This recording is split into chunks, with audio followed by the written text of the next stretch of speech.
बंदी छोड़ सतगुरु रामपाल जी परमेश्वर जी की जय हो। परमपिता परमात्मा सारी सृष्टि के रचनहार कुल मालिक असंख्य ब्रह्मांडों के स्वामी जगत गुरु तीनों लोकों में प्रवेश करके सबका धारण पोषण करने वाले राजाधिराज आत्माधार नाथों के नाथ देवों के देव महादेव सर्वेश्वर महेश्वर मृत्युंजय अजरो अमर आदि अनादि सनातनी प्रभु जगत पिता जगदीश्वर श्री श्री 1008 की उपाधि के वास्तविक अधिकारी अकाल मूर्त सौद स्वरूपी राम वासुदेव सर्वगतम वरम परम पूज्य प्रथम पूज्य परम संत परम पुरुष परम धनी परम दयालु सत्य कबीर हक्का कबीर अल्लाहु कबीर अल्लाहु अकबर बाखबर अल्लाह ताला जगत के तारणहार जगत के मुक्तिदाता जगत के जगन्नाथ हारे के सहारे हिंदुओं के राम मुसलमानों के अल्लाह सिखों के वाहिगुरु ईसाइयों के मसीह दया के सागर दयानिधि करुणा के सागर करुणानिधि स्वयंभू परिभू संकट मोचन कष्टहरण मंगल करण दुख भंजन अविगत कबीर निर्विकार निर्विषम परमात्मा अलय अलेख सतगुरु आदि अनादि सतगुरु असली मर्यादा पुरुषोत्तम असली राम असली कृष्ण असली घनश्याम असली मुरारी राजाओं के राजा महाराजाओं के महाराजा शहंशाहों के शहंशाह सम्राटों के सम्राट भगवानों के भगवान अल्लाहों के अल्लाह प्रभुओं के प्रभु मसीहाओं के मसीह सच्चे वाहिगुरु बाबाओं के बाबा पीरों के पीर सेठों के सेठ जगत सेठ सावड़सा सेठ सर्वगुण संपन्न अनंत कोटि कलाओं के स्वामी अनंत कोटि ब्रह्मांडों के नायक योगियों में महायोगी ध्यानियों में महाध्यानी सिद्धों में परम सिद्ध ज्ञानियों में तत्वज्ञानी ब्रह्म ज्ञानी महाज्ञानी परम ज्ञानी सर्वश्रेष्ठ ज्ञानी विज्ञानी युवा कबीर समर्थ कबीर असमवात अमित ओझा सच्चे रहनुमा करीम अल्लाह सुभान अल्लाह दुनिया के अंतिम पैगंबर 8 सितंबर 1951 से गांव धनाना जिला सोनीपत हरियाणा भारतवर्ष की पावन भूमि पे प्रकट रियल कल्कि भगवान श्री नारायण साकार हरि श्री बाबा साहिब नूर अनंत परमात्मा सच्चे दरवेश सच्चे बाखबर संत शिरोमणि सतगुरु रामपाल जी परमेश्वर जी के चरण कमल में आप और हम सभी भाई बहनों का अनंत कोटि दंडवत प्रणाम। सत्साई भाई और बहनों, बहुत बड़ी दया बहुत बड़ी मेहर पूज्य गुरुदेव भगवान की परमेश्वर रामपाल जी की, जिनके शुभ आशीर्वाद से विशेष आशीर्वाद से आप और हम सभी आत्माओं को पवित्र पुस्तक ज्ञान गंगा में जो अद्वितीय आध्यात्मिक ज्ञान छुपा हुआ है, जो सर्व धर्मों के सर्व धर्मशास्त्रों से प्रमाणित है, हमें सुनने और समझने को मिल रहा है। यदि इस ज्ञान को अच्छे से समझ लिया जाए और इस ज्ञान दाता सतगुरु रामपाल जी से उपदेश लेकर आजीवन मर्यादा में रहकर भक्ति की जाए तो निश्चित ही हमारी आत्मा का कल्याण इसी मनुष्य जन्म में संभव है। भाई और बहनों, ये पवित्र पुस्तक ज्ञान गंगा, इसके ऊपर आज हमारा ये 15वें नंबर का वीडियो है। यदि आप पहली बार ये वीडियो देख रहे हैं तो आप जियों से प्रार्थना करूंगा कि आप जी इस पुस्तक पर बन चुके अब तक के समस्त वीडियो अवश्य देखिए, विशेषकर भूमिका को अवश्य देखिएगा, क्योंकि किसी भी पुस्तक की भूमिका को पढ़े बिना उस पुस्तक में किस प्रकार का ज्ञान है हम समझ नहीं पाएंगे। और ये पुस्तक ज्ञान गंगा, इसे तो जन जन ने पढ़ना चाहिए।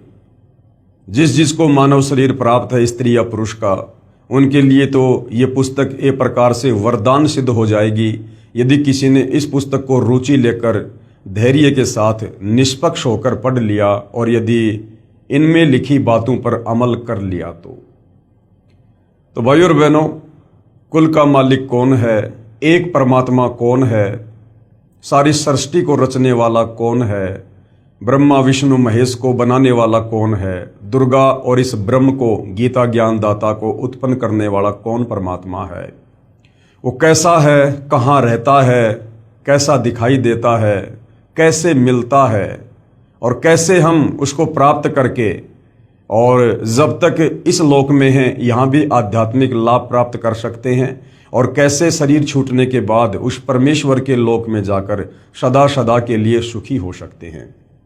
इन तमाम बातों की जानकारी ये आत्मा सदियों से तलाश कर रही है, खोज रही है, परंतु किसी भी सवाल का कोई भी जवाब नहीं मिला।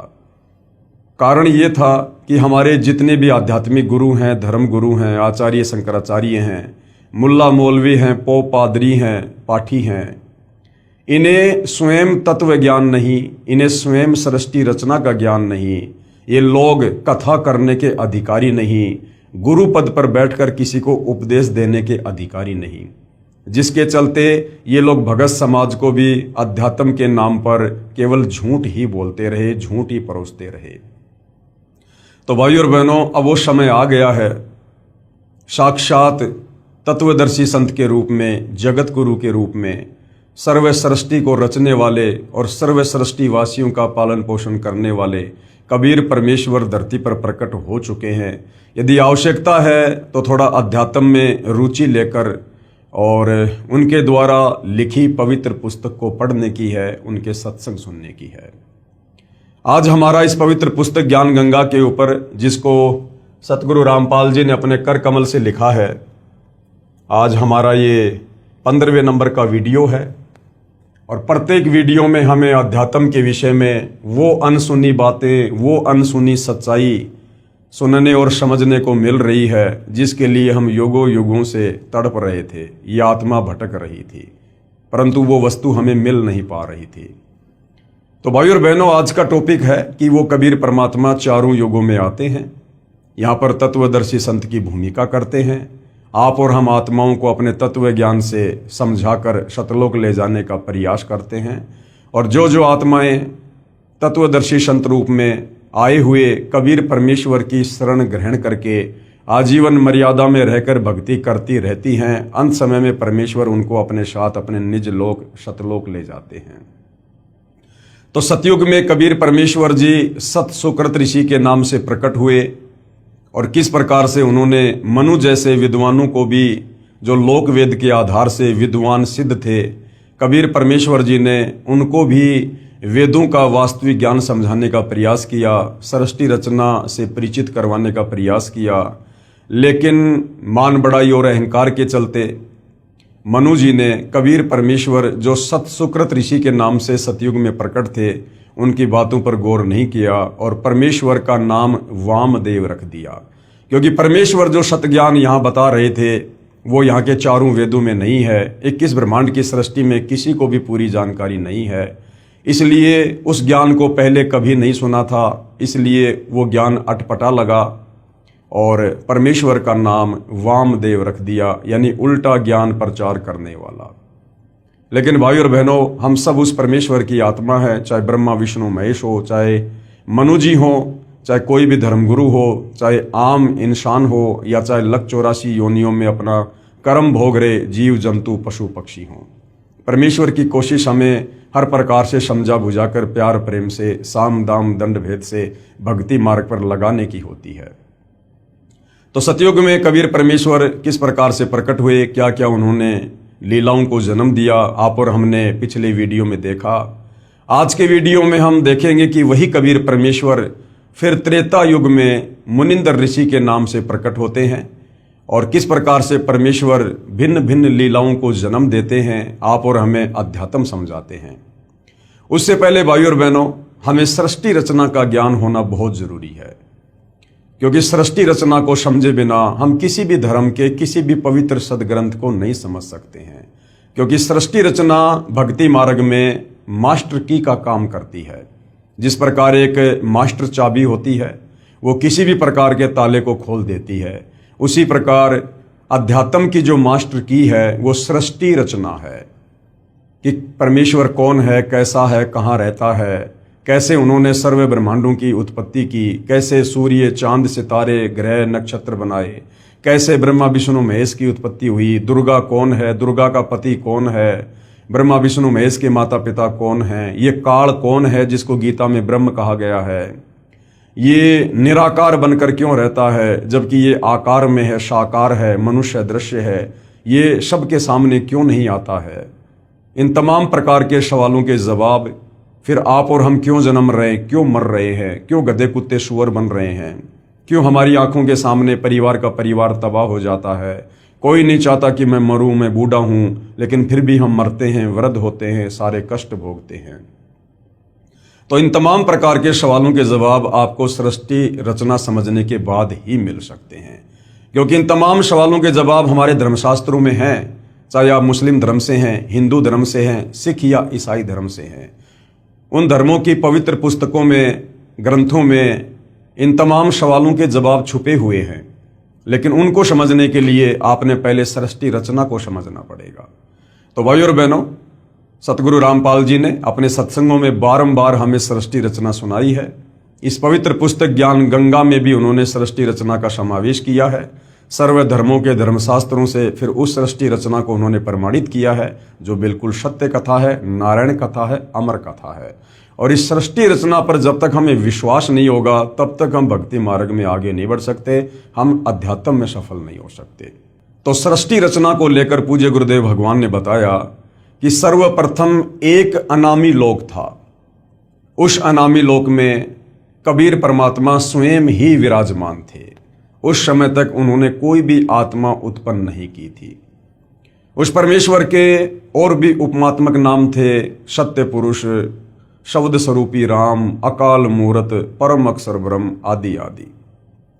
उसके बाद कबीर परमेश्वर जी ने नीचे के 3 और अविनाशी लोक रचने का ख्याल किया, विचार किया, और अनामी लोक में बैठकर उस अनामी परमेश्वर ने, क्योंकि अनामी लोक में रहने के कारण कबीर परमेश्वर को अनामी पुरुष भी कहा जाता है, तो कबीर परमेश्वर जी ने अनामी लोक में बैठकर नीचे के 3 और अविनाशी लोकों की रचना की। सबसे पहले अगम लोक की रचना की, उसके बाद अलख लोक की रचना की, और फिर तीसरे नंबर पर सतलोक की रचना की। उसके बाद इन तीनों लोकों में वही कबीर परमेश्वर अपने रूप को रूपांतरण करते हुए सिंहासन पर विराजमान होते हैं। अगम लोक में विराजमान होने के कारण उस कबीर परमेश्वर को अगम पुरुष भी कहा जाता है। फिर अलख लोक में विराजमान होने के कारण उस कबीर परमेश्वर को अलख पुरुष कहा जाता है, और सत्यलोक में सिंहासन पर विराजमान होने के कारण उसी कबीर परमेश्वर को सत्य पुरुष की संज्ञा भी दी जाती है। उसके बाद कबीर परमेश्वर जी ने तीनों लोकों की रचना करके सर्वप्रथम सबसे नीचे के लोक सतलोक में सृष्टि को रचने की योजना बनाई। सर्वप्रथम कबीर परमेश्वर जी ने अपने एक वचन से 16 द्वीपों की रचना की। उसके बाद 16 शब्द उच्चारण किए और 16 पुत्रों की उत्पत्ति की, और अपने प्रत्येक पुत्र को एक एक द्वीप में रहने का आदेश दिया। उसके बाद कबीर परमेश्वर ने सतलोक में मानसरोवर की रचना की और भी काफी रचनाएं की। उसके बाद कबीर परमेश्वर जी ने अपने 12वें नंबर के पुत्र अचिंत से कहा कि बेटा, मैं आपको वचन शक्ति देता हूं, शब्द शक्ति देता हूं, आप सतलोक में कुछ रचना करो। अचिंत ने कबीर परमेश्वर से शब्द शक्ति प्राप्त करके एक अक्षर पुरुष की उत्पत्ति की सृष्टि रचना में सहयोग देने के लिए। अक्षर पुरुष सतलोक में बने मानसरोवर में जाकर सो गया, क्योंकि वहां पर श्वासों से शरीर नहीं चलता है, वहां पर नूरी शरीर है, एक तत्व का शरीर है। मानसरोवर में सो जाने के कारण और गहरी निंद्रा में होने के कारण अक्षर पुरुष कई युगों तक मानसरोवर से बाहर नहीं आया। अचिंत ने कबीर परमेश्वर से प्रार्थना की कि हे परमेश्वर, सृष्टि की रचना नहीं हो पा रही है, क्योंकि अक्षर पुरुष मानसरोवर में जाकर सो गया है और मैं उसे नहीं जगा पा रहा। तब कबीर परमेश्वर ने कहा कि बेटा, तुम सृष्टि रचना करने में सक्षम भी नहीं हो, समर्थ का काम उसी को साजे और करे तुम मूर्ख बाजे। तुम्हें एक छोटा सा ट्रेलर दिखाया गया था ताकि आगे चलकर मेरे द्वारा की जाने वाली किसी भी रचना में तुम किसी भी प्रकार से बाधक ना बनो, तुम्हें अपनी औकात का पता रहे। उसी समय कबीर परमेश्वर ने उस मानसरोवर के जल को अपने हाथ में लिया, अपनी वचन शक्ति से एक अंडा बनाया, उस अंडे में अपनी वचन शक्ति से एक आत्मा प्रवेश की और अक्षर पुरुष को जगाने के लिए अंडा मानसरोवर में छोड़ दिया। अंडा मानसरोवर में नीचे चला गया। अंडे की गड़गड़ाहट की आवाज से अक्षर पुरुष की निंद्रा भंग हुई। निंद्रा भंग होते ही अक्षर पुरुष ने गुस्से से अंडे की तरफ देखा और गुस्से के कारण अंडा दो भाग हो गया, यानी फूट गया। उसमें से एक आत्मा निकली जिसको ज्योति निरंजन का नाम दिया गया, क्योंकि जिस समय अंडे से वो आत्मा निकली थी उसमें तेज था, उसमें नूर था। उसी समय कबीर परमेश्वर जी ने आकाशवाणी की कि अक्सर पुरुष, आप निंद्रा में थे, आपको जगाने के लिए ये सारी क्रिया की गई है, आप दोनों मानसरोवर से बाहर आ जाओ।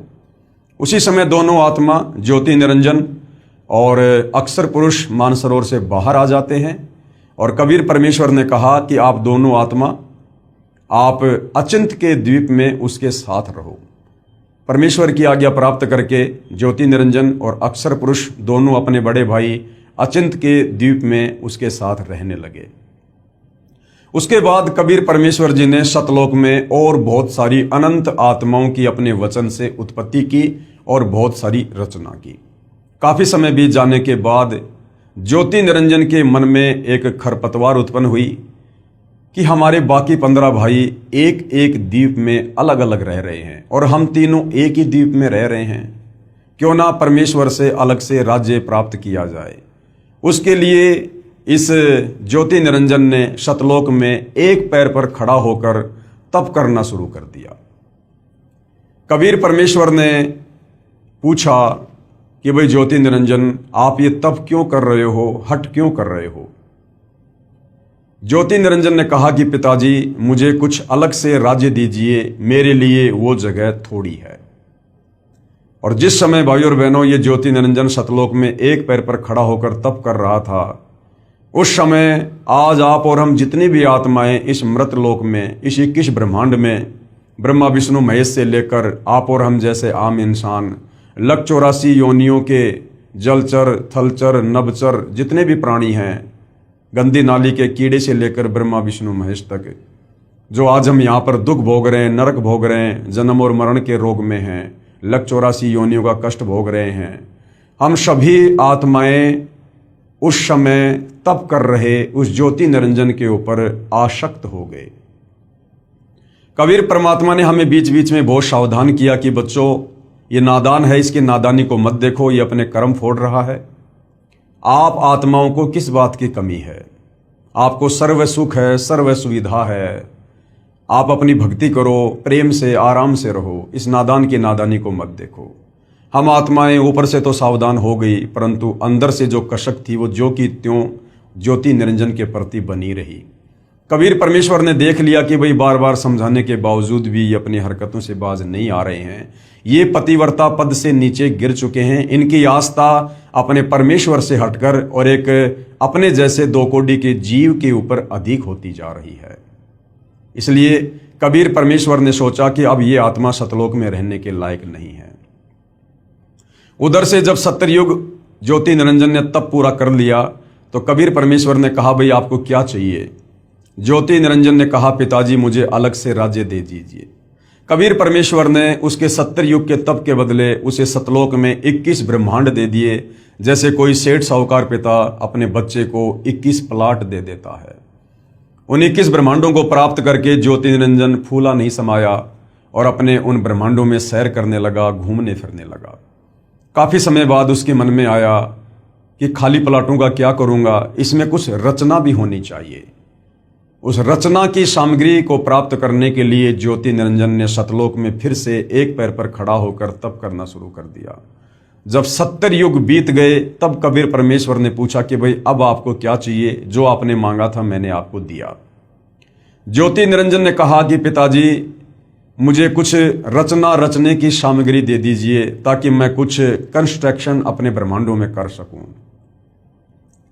उस समय ये 5 तत्व और 3 गुण ये कबीर परमेश्वर के सबसे बड़े पुत्र कूरम के मुकुट में सूक्ष्म रूप में बीज रूप में थे। कबीर परमेश्वर जी ने ज्योति निरंजन से कहा कि आप अपने बड़े भाई कूरम के पास जाओ, बड़े ही प्यार से, बड़े ही अदब से आप उससे ये सामग्री मांगना, मेरा नाम लेकर, मेरा आदेश बताकर वो तुझे प्रदान कर देगा।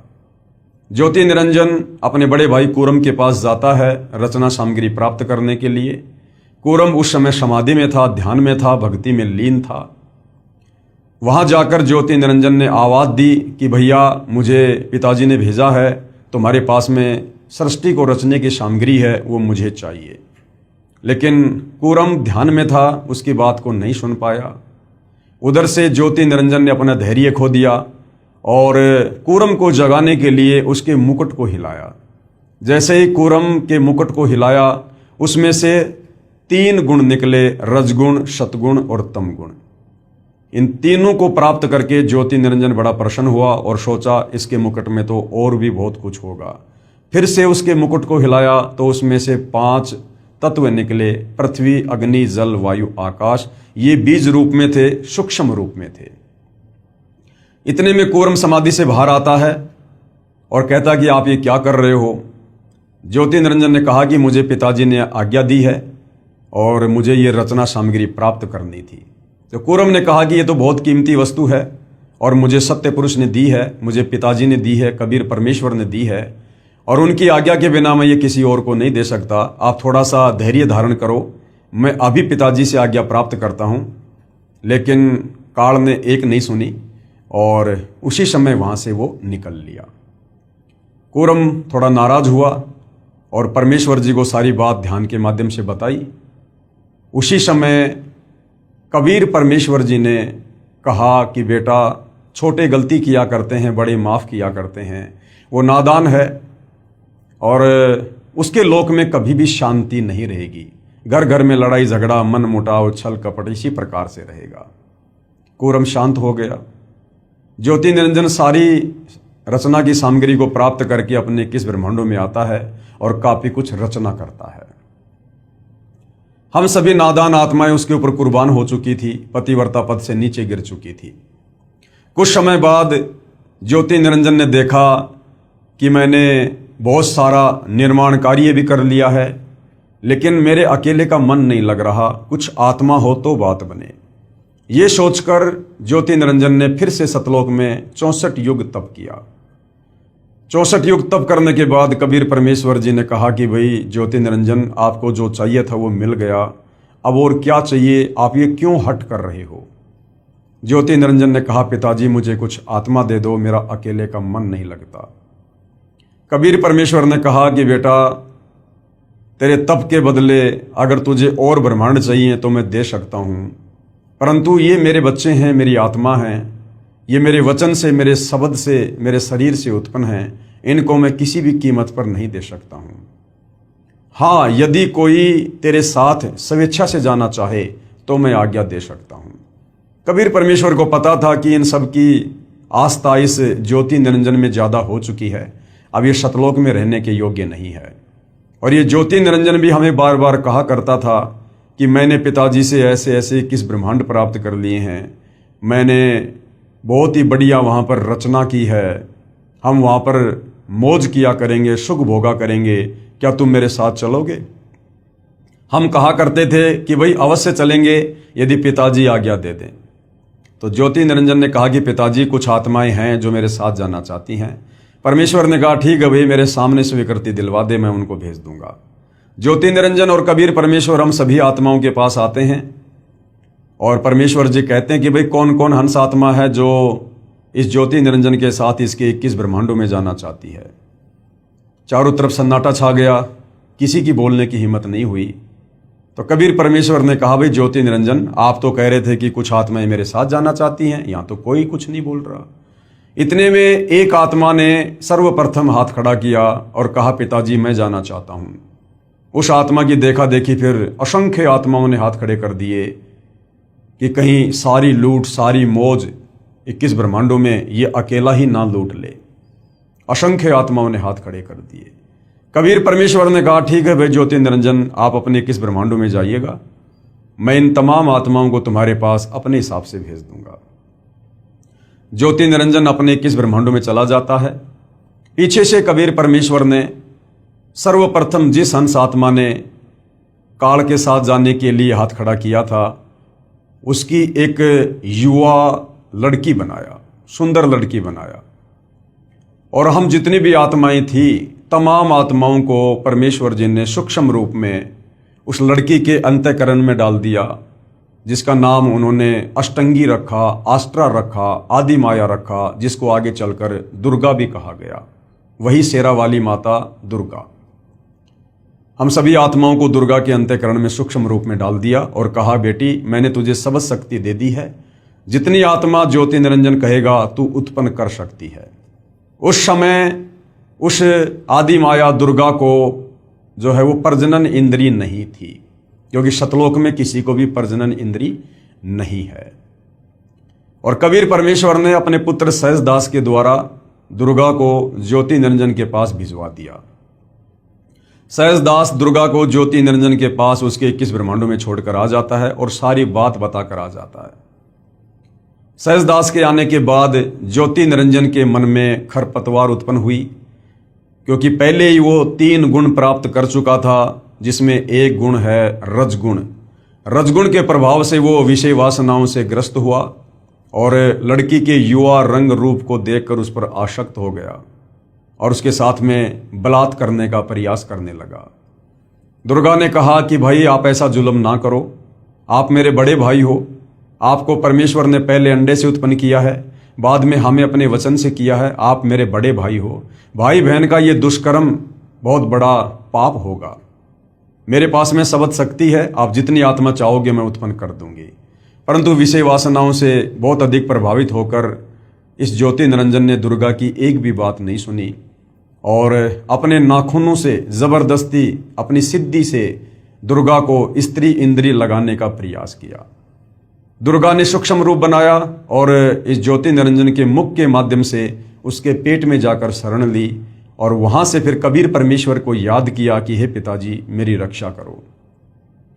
कबीर परमेश्वर वहां अपने पुत्र जोगजीत, जिसको योग संताइन भी कहते हैं, जो परमेश्वर के 16वें नंबर का पुत्र है, उसका रूप बनाकर वहां पर प्रकट होते हैं। और कबीर परमेश्वर जी इस ज्योति निरंजन से कहते हैं कि भाई ज्योति निरंजन तूने बहुत बड़ी गलती की है, सतलोक में ऐसा गंदा कर्म करने की सोच रखने वाले को भी नहीं रखा जा सकता। मैं श्राप देता हूं आज के बाद तेरा नाम काल होगा। इतना कहते ही उसका पूरा शरीर काला हो गया, उसके लंबे लंबे दांत, ओछा माथा, विकराल चेहरा, और कहा कि आज के बाद तू 1,00,000 मानव शरीरधारी आत्माओं के सूक्ष्म शरीर से निकली वासना को, गंध को, मैल को खाया करेगा।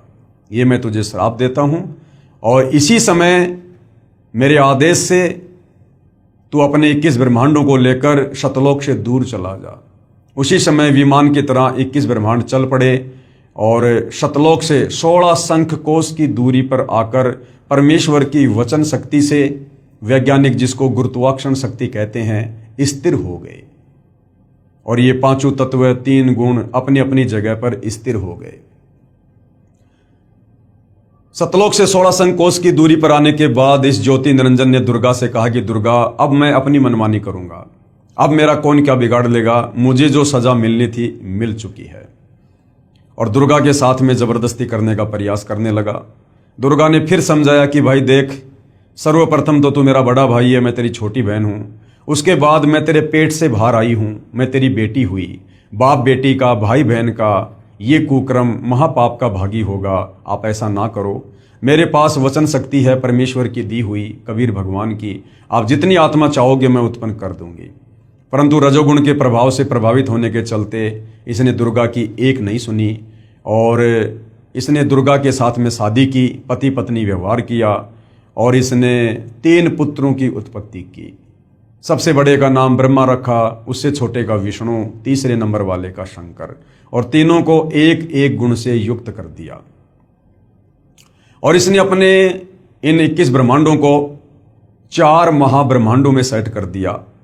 एक महाब्रह्मांड में इसने 5 ब्रह्मांडों को सेट किया और एक महाब्रह्मांड के बराबर एक ब्रह्मांड में ये स्वयं ऊपर रहता है, जिसको ब्रह्मलोक कहते हैं, जहां पर इसने तपतशिला बना रखी है, जहां ये प्रतिदिन 1,00,000 मानव शरीरधारी आत्मा, स्त्री या पुरुष जो मरते हैं, उनके सूक्ष्म शरीर से निकली वासना को वहां पर भून भून के खाता है।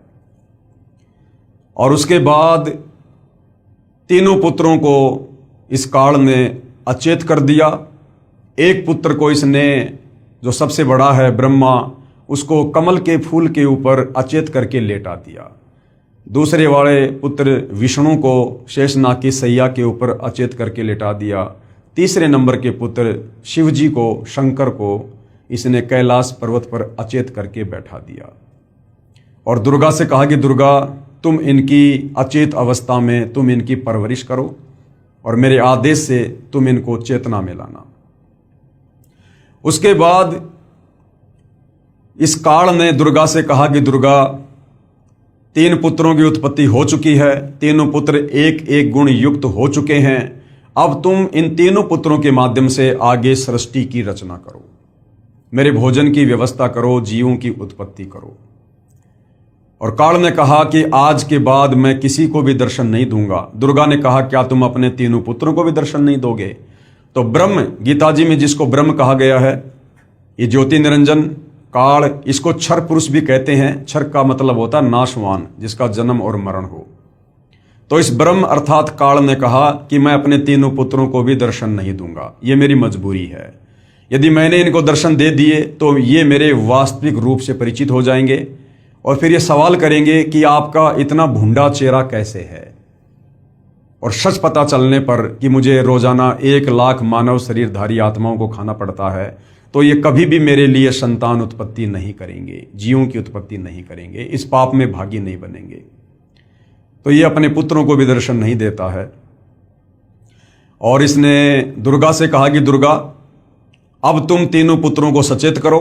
दुर्गा ने तीनों पुत्रों को सचेत किया और तीनों को आपस में इकट्ठा किया और काल के आदेश से दुर्गा तीनों पुत्रों को समुद्र मंथन पर लेकर गई। समुद्र मंथन पर ले जाकर सर्वप्रथम काल ने वहां पर 4 वेद जो है वो प्रकट किए और काल के आदेश से दुर्गा ने 4 वेद ब्रह्मा जी को दे दिए। ब्रह्मा जी ने जब वेदों को पढ़ा तो पता चला कि कोई और है ब्रह्म, कोई ब्रह्म है, वो सहशरीर है, तेजोमय शरीर है। उससे पहले जब ये ब्रह्मा दुर्गा से पूछा करता था कि हमारा पिता कौन है, तो ये दुर्गा काल के डर से सच नहीं बताती थी और कह देती थी कि बेटा मैं तेरी माँ हूं, मैं तेरा पिता हूं। लेकिन जब ब्रह्मा जी ने वेदों में पढ़ा कि कोई और ब्रह्म है जो आकार में है, साकार है, मनुष्य जैसा है, उसको प्राप्त किया जा सकता है, तो ब्रह्मा ने कहा कि माँ मुझे तेरी बातों पर अब यकीन नहीं है। पहले जब मैं पूछा करता था हमारा पिता कौन है तो आप कहती थी कि मैं तेरा पिता हूं। अब जब मैंने वेद पढ़ लिए, वेदों में लिखा है, अब मैं पूछ रहा हूं तो आप कह रहे हो कि तुम्हारा पिता है लेकिन वो दर्शन नहीं देगा। माँ मुझे आपकी इस बात पर यकीन नहीं है, मैं तो अपने पिता के दर्शन करके रहूंगा। दुर्गा ने कहा यदि तुझे तेरे पिता ने दर्शन नहीं दिए तो क्या करेगा? ब्रह्मा ने कहा कि मैं आपको शक्ल भी नहीं दिखाऊंगा। ये कहकर ब्रह्मा जी उत्तर दिशा की तरफ अपने पिता के दर्शन करने के लिए समाधि लगाने के लिए चले गए। ब्रह्मा जी ने 4 युगों तक समाधि लगाई लेकिन काल ने दर्शन नहीं दिए। उधर से काल ने आकाशवाणी की कि दुर्गा सृष्टि की रचना क्यों नहीं हो रही, जीवों की उत्पत्ति क्यों नहीं हो रही है? तुझे पता है ना मुझे 1 लाख मानव शरीरधारी आत्माओं को खाने का श्राप लगा हुआ है। दुर्गा ने कहा कि सृष्टि की रचना कैसे हो? आपका बड़ा बेटा ब्रह्मा आपकी खोज करने के लिए, दर्शन करने के लिए गया हुआ है, समाधि लगा के बैठा है। काल ने कहा दुर्गा उस तक सूचना पहुंचाओ कि मैं उसको दर्शन नहीं दूंगा। दुर्गा ने अपनी सबद शक्ति से एक लड़की उत्पन्न की जिसका नाम गायत्री रखा और कहा बेटी किसी भी तरह से अपने बड़े भाई ब्रह्मा जी को लेकर आ। गायत्री जाती है और देखती है कि ब्रह्मा तो समाधि लगाकर बैठा है। गायत्री ने ध्यान अवस्था में दुर्गा से बात की तो दुर्गा ने कहा कि आप इसके चरण स्पर्श करो, इसकी समाधि टूट जाएगी। गायत्री ने वैसा ही किया, ब्रह्मा जी के चरण स्पर्श किए, ब्रह्मा जी का ध्यान भंग हुआ। ध्यान भंग होते ही ब्रह्मा जी ने क्रोध से कहा कि तू कौन कुलटा है, कुलक्षणा है, जिसने मेरा ध्यान भंग कर दिया, मेरी समाधि तोड़ दी, मैं तुझे श्राप दूंगा। गायत्री ने कहा भाई श्राप बाद में देना, पहले मेरी बात सुन ले। मुझे माता दुर्गा ने भेजा है, आपके बिना सृष्टि नहीं रची जा रही है और आपको मेरे साथ चलना है। ब्रह्मा ने कहा गायत्री मैं कैसे चलूं? मैं माता से कहकर आया था कि जब तक मुझे पिताजी दर्शन नहीं देंगे मैं आपको शक्ल भी नहीं दिखाऊंगा और मुझे पिताजी के दर्शन नहीं हुए।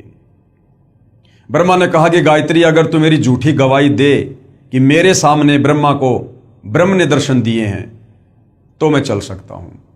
गायत्री ने कहा भाई मैं झूठी गवाही क्यों दूं? लेकिन गायत्री की मजबूरी थी, दुर्गा का आदेश था, ब्रह्मा को लेकर जाना था। तो गायत्री ने सोचा कि कहीं मैं झूठी गवाही दे दूं, कल को सच्चाई का पता चले, मेरी अकेले की पिटाई हो जाए, मुझे दंड मिले। तो गायत्री ने कहा कि मैं झूठी गवाही दे सकती हूं, लेकिन मेरी एक शर्त है, यदि आप मेरे साथ शारीरिक संबंध बनाओ, रति क्रिया करो, तो मैं आपकी गवाही दूं। ब्रह्मा ने गायत्री के साथ में शारीरिक संबंध बनाए। उसके बाद गायत्री ने सोचा क्यों ना एक और गवाह तैयार किया जाए ताकि बात में कुछ दम हो। गायत्री ने अपनी शब्द शक्ति से एक लड़की उत्पन्न की जिसका नाम पोहपति रखा और पोहपति से कहा कि तुम ऐसे ऐसे हमारी गवाही दो। पोहपति ने भी यही सोचा कि मैं झूठी गवाही दे दूं, ये कल को बच जाएं और मैं दोषी हो जाऊं। तो पोहपति ने भी वही शर्त रखी, यदि ब्रह्मा मेरे साथ में शारीरिक संबंध बनाए तो मैं गवाही दे सकती हूं। ब्रह्मा की मजबूरी, गायत्री की मजबूरी। ब्रह्मा ने पोहपति के साथ वही कर्म किया, शारीरिक संबंध बनाए और तीनों माता दुर्गा के पास में आ जाते हैं।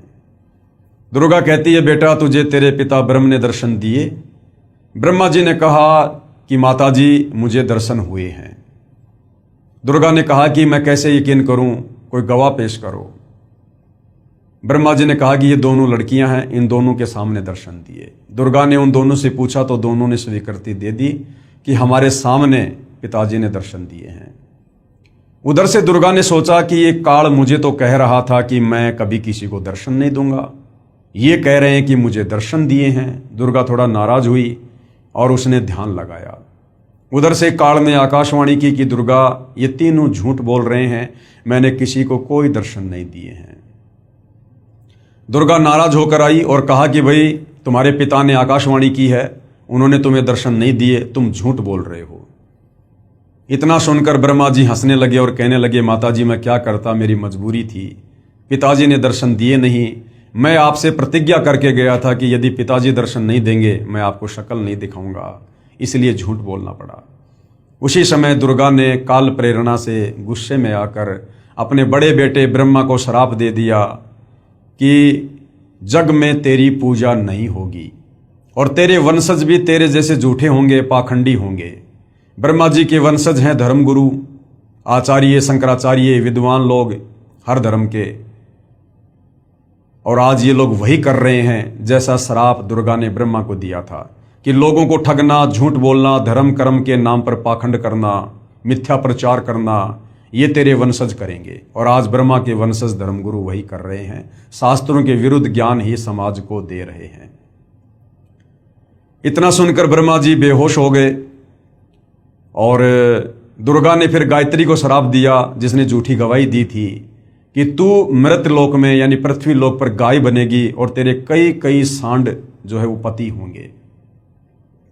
उसके बाद पोहपति को श्राप दिया कि तू मृत लोक में, पृथ्वी लोक पर गंदगी में पैदा होने वाला पौधा बनेगी, तेरा नाम केवड़ा केतकी होगा और तेरे फूल किसी भी पूजा आदि में, शुभ कार्यों में काम नहीं आएंगे। हरियाणा में केवड़ा केतकी को कुशोंदी कहते हैं, जिसके फूल किसी काम नहीं आते। उसके बाद दुर्गा ने अपने दूसरे पुत्र विष्णु से कहा कि बेटा तू भी अपने पिता के दर्शन करने का प्रयास कर ले, कहीं बाद में जाके फिर बाधा उत्पन्न करे। विष्णु जी भी माता की आज्ञा प्राप्त करके अपने पिता ब्रह्म के दर्शन करने के लिए नीचे पाताल लोक में चले गए कि कहीं एकांत में बैठ के समाधि लगाऊंगा।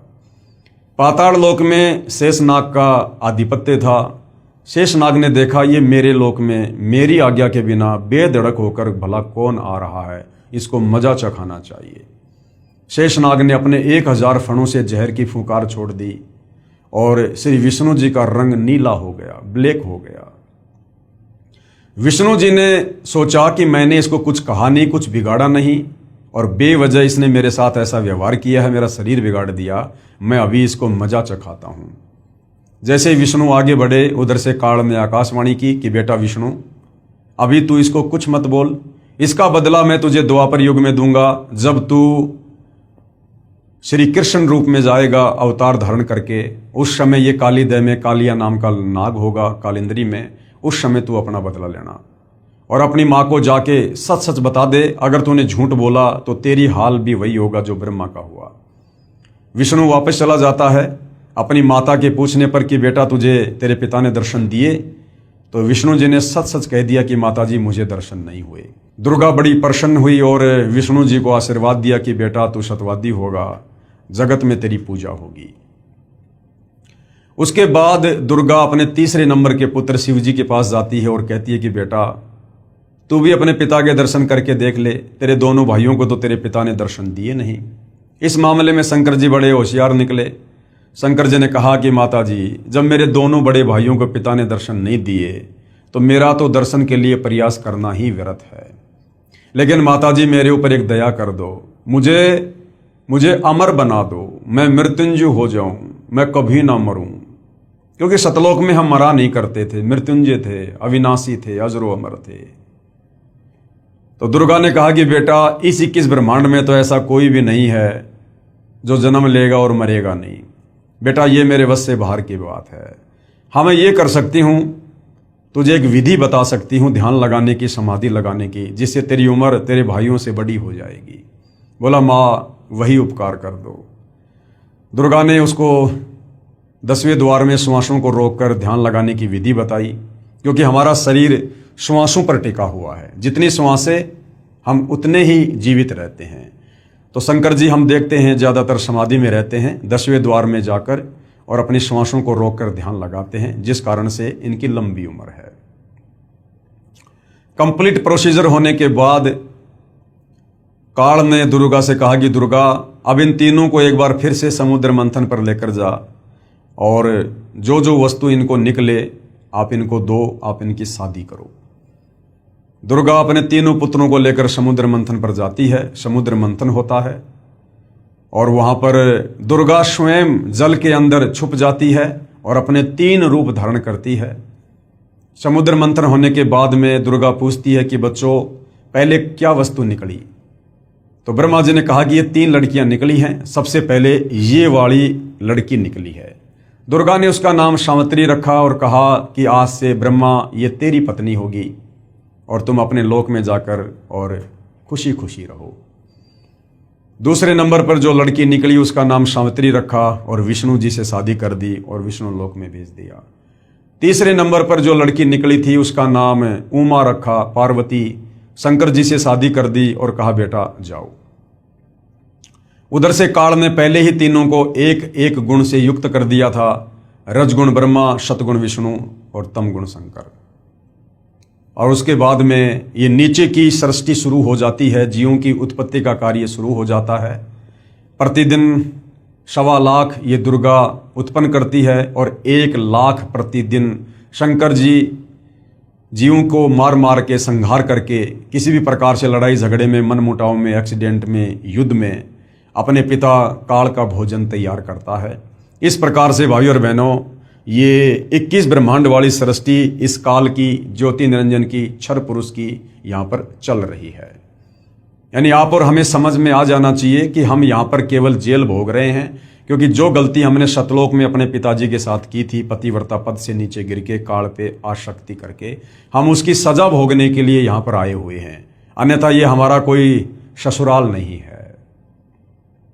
और हम जन्म मरण के चक्कर में 184 योनियों में कष्ट भोग रहे, कभी नरक में कष्ट भोग रहे, तपतशिला पर काल हमें भून भून के खाता है। असहनीय पीड़ाओं का सामना करना पड़ता है। और ये काल यहाँ कोई बिजनेस करने नहीं आया है।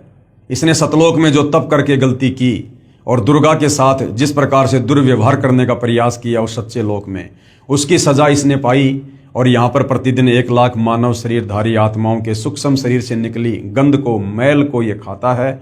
उसके लिए ये यहाँ पर अपने तीनों पुत्रों के द्वारा दुर्गा के माध्यम से जीवों की उत्पत्ति करवाता है और उनका संहार करवाता है।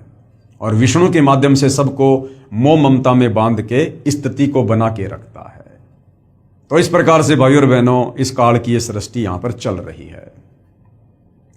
उसके बाद सतलोक में जो अक्षर पुरुष था, जो अक्षर पुरुष उस ज्योति निरंजन और अचिंत के साथ एक द्वीप में रहा करता था, अक्षर पुरुष के मन में आया कि क्षर पुरुष यहां से जा चुका है, ज्योति निरंजन यहां से जा चुका है 21 ब्रह्मांड लेके, और वो तो बहुत ज्यादा मौज मस्ती कर रहा होगा, बड़े सुख भोग रहा होगा, बड़े आनंद में होंगे लोग जो उसके साथ गए हैं।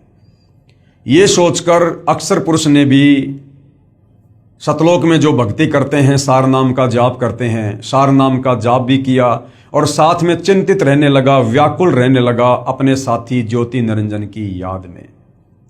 कबीर परमेश्वर ने उसे भी सावधान किया कि बेटा आप ये गलती ना करो, आप पतिव्रता पद से नीचे मत गिरो, आपको यहां पर सर्व सुविधा है, आपको जो चाहिए आप बोलो, आप एक जीव के ऊपर आसक्त क्यों हो रहे हो। लेकिन अक्सर पुरुष भी अपनी हरकतों से बाज नहीं आया। काफी समय बाद कबीर परमेश्वर ने पूछा कि बता तुझे क्या चाहिए। अक्सर पुरुष ने कहा कि पिताजी मुझे भी अलग से राज्य प्रदान कर दो। कबीर परमेश्वर ने अक्सर पुरुष को 7 शंख ब्रह्मांड दे दिए। नील शंख, 7 शंख ब्रह्मांड, 7 शंख ब्रह्मांडों को प्राप्त करके अक्सर पुरुष भी बड़ा प्रसन्न हुआ। उधर से सतलोक में जो अन्य आत्माएं थी जिन्होंने पहले काल के साथ 21 ब्रह्मांड में जाने की स्वीकृति नहीं दी थी, हाथ खड़ा नहीं किया था, लेकिन सब कुछ देख रहे थे, उन आत्माओं के मन में भी रह रहकर विचार आने लगा कि काश हम भी हाथ खड़ा कर देते तो हम भी आज काल के साथ, ज्योति निरंजन के साथ 21 ब्रह्मांड में होते और हम सर्व सुख भोगते। ऐसा उन्होंने क्यों सोचा? क्योंकि उन्हें केवल इतना ही पता था कि ज्योति निरंजन यहां से 21 ब्रह्मांड और बहुत सारी आत्माओं को लेकर अलग से राज्य कर रहा है और वो तो बड़े सुख भोग रहा होगा। उन्हें इस बात का नहीं पता था कि किस प्रकार से परमेश्वर ने उसको श्राप देकर और सजा काटने के लिए यहां से बाहर भेजा है और उस लोक में आत्माएं कैसे कैसे नरक भोग रही हैं। आज आप और हमें पता है हम कितना सुख भोग रहे हैं, जन्म मरण के चक्कर में पड़े हैं। मनुष्य जन्म में भी हम सुखी नहीं हैं। कभी एक्सीडेंट हो जाता है, कभी आंख फूट जाती है, पैर टूट जाता है, लकवा मार जाता, बीमार हो जाते हैं, आंखों के सामने बेटा बेटी मर जाते हैं, हमारी अकाल मृत्यु हो जाती है। उसके बाद लक 84 योनि में गधे, कुत्ते, सुअर, कीट पतंग, गंदे नाले का कीड़ा बनकर दुख भोगते हैं। कुत्ता बनकर टट्टी खाते हैं, सुअर बनकर लैट्रिन खाते हैं, गोबर खाते हैं। फिर हमें नरक में ठोका जाता है, नरक में असहनीय पीड़ा भोगते हैं और हर मनुष्य जन्म के बाद हम तपतशिला पर जाते हैं। काल हमें भून भून कर हमारी वासना निकाल कर खाता है। इस बात की जानकारी सतलोक में रहने वाली अन्य आत्माओं को नहीं थी। उन्होंने सोचा वो तो सुख भोग रहे होंगे जो सुख शायद सतलोक में भी ना हो। ये सोचकर वो आत्माएं भी चिंतित रहने लगी और अक्सर पुरुष जब चिंतित रहता था तो उसकी चिंता पर आसक्त हो गए कि देखो किस प्रकार से ये उन्मुनासा रहता है, ना किसी से ज्यादा बोलता ना चलता और किस प्रकार से यादों में खोया रहता है। यानी साथ में अक्सर पुरुष के ऊपर भी आत्माएं आसक्त हो गई। परमेश्वर ने उन आत्माओं को भी बहुत ज्यादा सावधान किया, लेकिन वो भी अपनी हरकतों से बाज नहीं आए और पतिव्रता पद से नीचे गिरते चले गए। अंत में अक्सर पुरुष ने कहा जी मुझे कुछ आत्माएं दे दो, मैं अकेला कैसे रहूंगा। कबीर परमेश्वर ने कहा भाई यदि कोई तेरे साथ जाना चाहेगा तो भेज दूंगा, बाकी अपनी तरफ से मैं अपने बच्चों को आपके पास नहीं भेजूंगा। अक्सर पुरुष को पता था कि बहुत सारी आत्माएं मेरे ऊपर आसक्त हैं, मेरे साथ जाना चाहती हैं। उसने कहा पिताजी बहुत सारी आत्माएं मेरे साथ जाना चाहती हैं। कबीर परमेश्वर ने कहा ठीक है भाई, आप मेरे सामने हाँ भरवा दो, मैं आज्ञा दे दूंगा। अक्सर पुरुष और कबीर परमेश्वर दोनों उन आत्माओं के पास गए और कहा भी कौन कौन है जो अक्सर पुरुष के साथ इसके 7 संग ब्रह्मांडों में जाना चाहती हैं। काफी समय तक सन्नाटा छाया रहा, किसी ने हाथ खड़ा नहीं किया। अंत में दुर्गा की तरह एक आत्मा ने दुस्साहस किया, हाथ खड़ा किया और कहा पिताजी मैं जाना चाहता हूं। कबीर परमेश्वर ने कहा ठीक है भाई। बाकी देखम देखा अनंत आत्माओं ने भी हाथ खड़े कर दिए कि कहीं हम तो पहले ही रह गए थे, हमने पिछली बार भी हाथ खड़ा नहीं किया था, अब की बार रह गए तो कहीं मामला न बिगड़ जाए। अनंत आत्माओं ने हाथ खड़ा कर दिया। कबीर परमेश्वर जी ने अक्सर पुरुष से कहा कि भाई अक्सर पुरुष आप अपने 7 संग ब्रह्मांडों में जाओ, मैं अपने हिसाब से इन आत्माओं को भेजूंगा। कबीर परमेश्वर ने ठीक उसी प्रकार सबसे पहले हाथ खड़ा करने वाले हंस को एक युवा लड़की बनाया, सुंदर लड़की बनाया और अन्य सभी आत्माओं को सूक्ष्म रूप में उसके अंतःकरण में फीड कर दिया। उस लड़की का नाम ईश्वरी माया रखा और उसे 7 संग ब्रह्मांडों में भिजवा दिया और कहा कि बेटी मैंने तुझे वचन शक्ति दे दी है, जितनी आत्मा वो चाहे तू उत्पन्न कर देना। ईश्वरी माया अक्सर पुरुष के पास चली जाती है। उस समय तक ये लोग सतलोक में ही थे। परमात्मा ये देखना चाहते थे कि क्या ये अक्सर पुरुष भी वो गलती करेगा जो गलती उस काल ने दुर्गा के साथ बलात्कार करने की। उस समय तक कबीर परमेश्वर ने स्त्री इंद्री ईश्वरी माया को नहीं लगाई थी। अक्सर पुरुष के पास जाते ही अक्सर पुरुष ने जब लड़की को देखा, रूप रंग निखरा हुआ, युवा शरीर, सुंदर, उसके मन में भी वही दोष उत्पन्न हुआ। परंतु अक्सर पुरुष ने वो गलती नहीं की जबरदस्ती करने की जो ज्योति निरंजन ने की थी। अक्सर पुरुष ने ईश्वरी माया से सहमति ली, शारीरिक संबंध बनाने की, पति पत्नी व्यवहार करने की।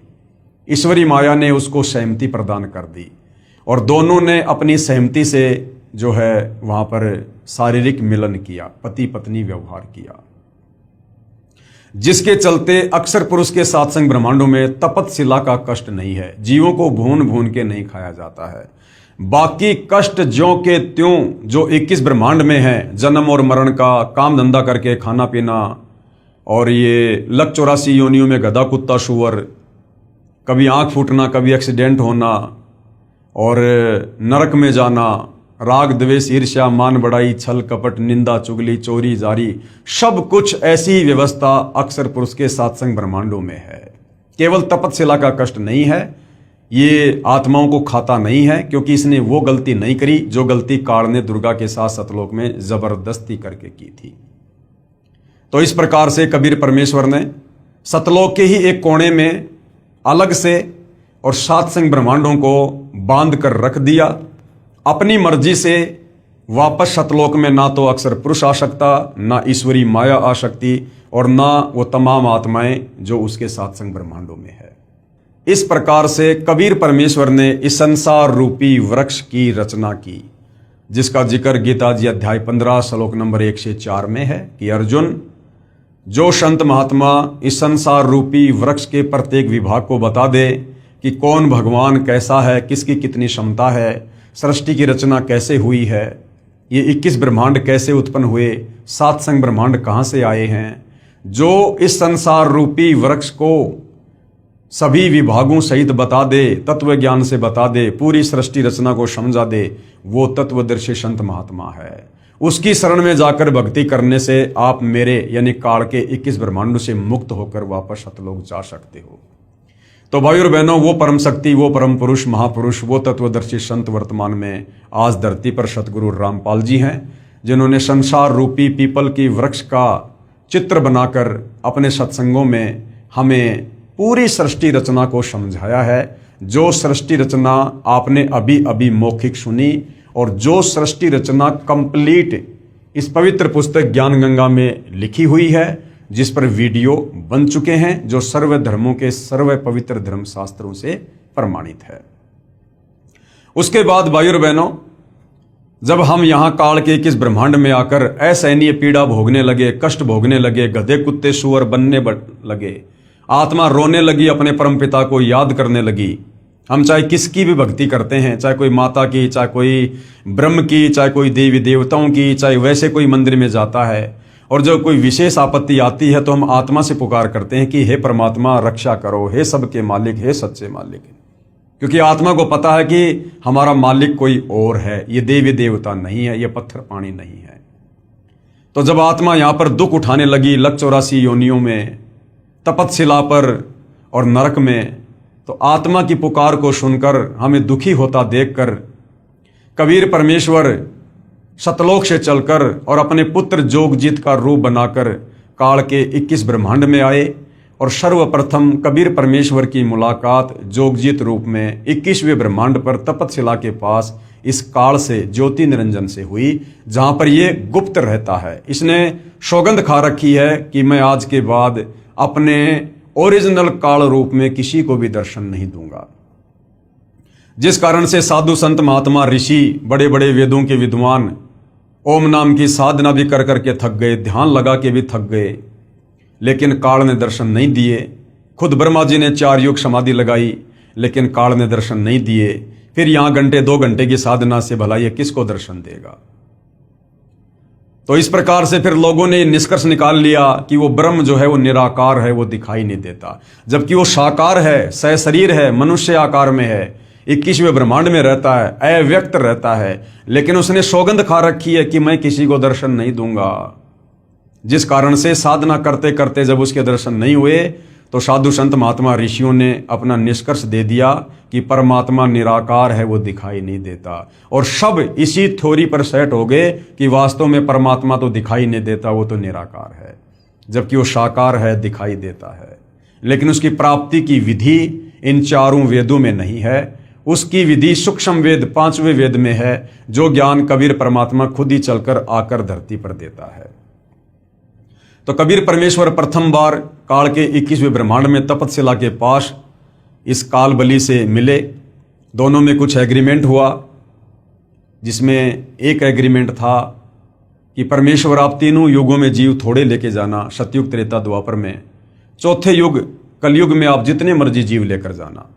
काल ने सोचा था कि अभी 3 युगों में तो इनके पास खूब भक्ति है और चौथे युग में ये कंडम हो जाएंगे, और मैं इनको चौथे युग में तरह तरह की पूजाओं पर लगा दूंगा, शास्त्रों के विरुद्ध ज्ञान से ओतप्रोत कर दूंगा, और अपने काल दूतों के माध्यम से, ऋषि मुनियों, साधु संतों, आचार्य शंकराचार्य, मुल्ला मौलवियों के माध्यम से शास्त्रों के विरुद्ध ज्ञान दे दे के पाखंड पूजा पर लगा दूंगा, पत्थरों की पूजा पर लगा दूंगा, मंदिर, मस्जिद, चर्च, गुरुद्वारों में भगवान बताकर वहां पर मत्था टिकवा दूंगा, तीर्थ धाम, पैदल यात्रा, कावड़ लाना, बद्रीनाथ, केदारनाथ, हर जगह इनको भटका दूंगा मैं। और जब वो परमात्मा चौथे युग में आकर इनको ज्ञान समझाएगा, ये उसकी एक भी बात नहीं मानेंगे, उल्टा उसका सिर फोड़ेंगे कि तू कहां से ये ज्ञान ले आया कि परमात्मा साकार है, दिखाई देता है, कोई सतलोक है। आज वही हो रहा है भाइयों और बहनों। आज 90% आत्माएं सतगुरु रामपाल जी के द्वारा बताई जा रही यथार्थ सृष्टि रचना को उस अज्ञानता के चलते, जो अज्ञानता हम सदियों से सुनते आ रहे हैं, जो शास्त्र विरुद्ध साधना हम सदियों से करते आ रहे हैं, हमारे दिलो दिमाग में यही बैठा दिया गया है कि परमात्मा निराकार है। तो आज सतगुरु रामपाल जी की बात को 90% जनता सुनने को तैयार नहीं है। लेकिन भाइयों और बहनों, ये चौथा युग है, कलयुग है। मालिक को भी पता था कि 3 युगों में इनके पास भक्ति होगी, इनके पुण्य होंगे, दान धर्म की कमाई होगी, जिस कारण से ये वैसे भी मेरी बात को स्वीकार नहीं करेंगे। जब चौथा युग कलयुग आएगा, इनकी पुण्य कमाई नष्ट हो चुकी होगी, इनके पाप कर्म शेष बचेंगे, और पाप कर्मों के चलते इनके ऊपर तरह तरह की आपत्ति आएंगी। तब ये मुझे खोजेंगे, मुझे तलाश करेंगे, और उस समय जब मैं इनको ये ज्ञान बताऊंगा और साथ में इनके दुखों का निवारण करूंगा भक्ति देकर, तब ये मेरे ऊपर यकीन करेंगे। तो भाइयों और बहनों, अब वो समय आ चुका है। कबीर परमात्मा स्वयं सतगुरु रामपाल जी के नाम से, उनके चोले में, उनकी वेशभूषा में धरती पर प्रकट हैं। आप और हमें सन 1994 से अपने यथार्थ 13वें कबीर पंथ को चलाकर ये सतज्ञान दे रहे हैं, शास्त्र प्रमाणित ज्ञान दे रहे हैं, शास्त्र अनुकूल साधना बता रहे हैं, सृष्टि रचना का ज्ञान दे रहे हैं, यथार्थ भक्ति मंत्र दे रहे हैं, और हमें सौ सुख दे रहे हैं। तो आज हमें यकीन हो रहा है कि वास्तव में परमात्मा कौन है, कैसा है, और कैसे उनकी प्राप्ति होगी। तो भाई और बहनों, पिछले वीडियो में हमने देखा, जो पवित्र पुस्तक ज्ञान गंगा में लिखा हुआ है, कि कबीर परमात्मा अपनी आत्माओं की पुकार को सुनकर, उनके कष्टों को देखकर, वो दयालु परमात्मा सतलोक से चलकर पृथ्वी पर प्रकट होता है, तत्वदर्शी संत की भूमिका करता है, जगत गुरु की भूमिका करता है, सतगुरु बनकर हमें सच्चा ज्ञान देता है, सृष्टि रचना बताता है। और ये कबीर परमात्मा चारों युगों में आता है, रह रहकर बीच बीच में भी आता है परमात्मा, लेकिन चारों युगों में परमात्मा विशेष तौर पर एक लीला ऐसी करता है, शिशु रूप में प्रकट होकर, और वेदों में लिखी अपनी महिमा को सत्य साबित करता है, ताकि हमें भगवान की पहचान हो सके। तो सतयुग में कबीर परमात्मा सत सुकृत ऋषि के नाम से प्रकट हुए, अपने तत्व ज्ञान का प्रचार किया, बहुत सी आत्माओं को अपने शरण में लिया और उनका उद्धार किया। उसके बाद कबीर परमात्मा जी त्रेता युग में वही कबीर परमात्मा सारी सृष्टि का रचनहार मुनिंदर ऋषि के नाम से प्रकट हुए, आप और हम आत्माओं को तत्व ज्ञान समझाकर सतलोक ले जाने के लिए। त्रेता युग में कबीर देव यानी कबीर साहिब का मुनिंदर नाम से प्राकाटे। नल तथा नील को शरण में लेना। ये नल और नील जिनके विषय में हमने रामायण में काफी बार सुना है, पढ़ा है, लेकिन हमें नल और नील की वास्तविक कथा का ज्ञान नहीं था, ना हमारे धर्म गुरुओं ने हमें बताया। शास्त्रों के विरुद्ध ही हमारे को ये कहानी बताई। वास्तव में नल और नील कौन थे और किस प्रकार से ये कबीर परमेश्वर जब मुनिंदर ऋषि के नाम से आए थे, उनकी शरण में आए, और ये कथा क्या है, ये अब हम सतगुरु रामपाल जी के जो है कर कमल से लिखित पवित्र पुस्तक ज्ञान गंगा से समझेंगे। तो त्रेता युग में कबीर परमेश्वर जी मुनिंद्र ऋषि के नाम से प्रकट हुए, बहुत सी आत्माओं को अपनी शरण में लिया और क्या क्या लीलाएं परमपिता परमेश्वर ने की आप और हम आत्माओं को शरण में लेने के लिए। नल तथा नील को शरण में लेना। त्रेता युग में स्वयंभू का मतलब होता है स्वयं प्रकट होने वाला, क्योंकि कबीर परमात्मा कभी किसी मां के गर्भ से जन्म लेकर नहीं आता। इन्होंने पूरी सृष्टि को उत्पन्न किया है, इनको उत्पन्न किसी ने नहीं किया। ये स्वयंभू हैं, स्वयं ही प्रकट होते हैं। त्रेता युग में स्वयंभू यानी स्वयं प्रकट होने वाला कबीर देव यानी कबीर परमेश्वर रूपांतरण करके यानी अपने उस तेज पुंज वाले तेजोमय शरीर को हल्का करके मुनिंद्र ऋषि के नाम से आए हुए थे। अनल अर्थात नल तथा अनील अर्थात नील, शॉर्टकट में इनको नल और नील कहते थे। दोनों आपस में मौसी के बेटे थे। माता पिता का देहांत हो चुका था। नल तथा नील दोनों शारीरिक व मानसिक रोग से अत्यधिक पीड़ित थे। सर्व ऋषियों व संतों से कष्ट निवारण की प्रार्थना कर चुके थे। सर्व संतों ने बताया था कि यह आपका प्रारब्ध यानी आपकी पूर्व जन्मों की जो किस्मत है, उस प्रारब्ध का पाप कर्म का दंड है, ये आपको भोगना ही पड़ेगा। अर्थात भक्ति करने से वो प्रारब्ध का कर्म दंड नहीं कटेगा। ये हमारे नादान धर्म गुरु हमें कहा करते थे और फिर कहते थे भक्ति करो। अरे भैया, जब भक्ति से प्रारब्ध का कर्म दंड नहीं कटेगा तो फिर भक्ति करके समय भी क्यों बर्बाद करें। तो ये अज्ञानी थे भाई और बहनों, इनको शास्त्रों का ज्ञान नहीं था, परमात्मा के विधान का ज्ञान नहीं था। और कहते थे कि नल और नील इसका कोई समाधान नहीं है, ये कष्ट आपने भोगना ही पड़ेगा। दोनों दोस्त जीवन से निराश होकर मृत्यु का इंतजार कर रहे थे।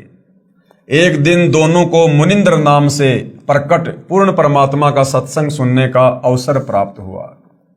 सत्संग के उपरांत जो ही दोनों ने परमेश्वर कबीर देव अर्थात कबीर साहिब उर्फ मुनिंद्र ऋषि जी के चरण छुए तथा परमेश्वर मुनिंद्र जी ने सिर पर हाथ रखा तो दोनों का असाध्य रोग छू मंतर हो गया।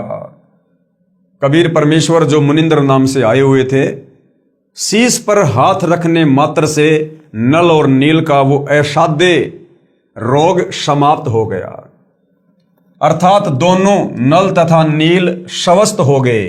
इस अद्भुत चमत्कार को देखकर प्रभु के चरणों में गिरकर घंटों रोते रहे तथा कहा, आज हमें प्रभु मिल गया जिसकी तलाश थी।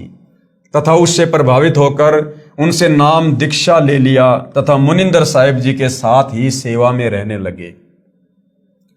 पहले संतों का समागम यानी सत्संग पानी की व्यवस्था देखकर नदी के किनारे पर होता था। नल और नील दोनों बहुत परमात्मा प्रेमी तथा भोली आत्माएं थी।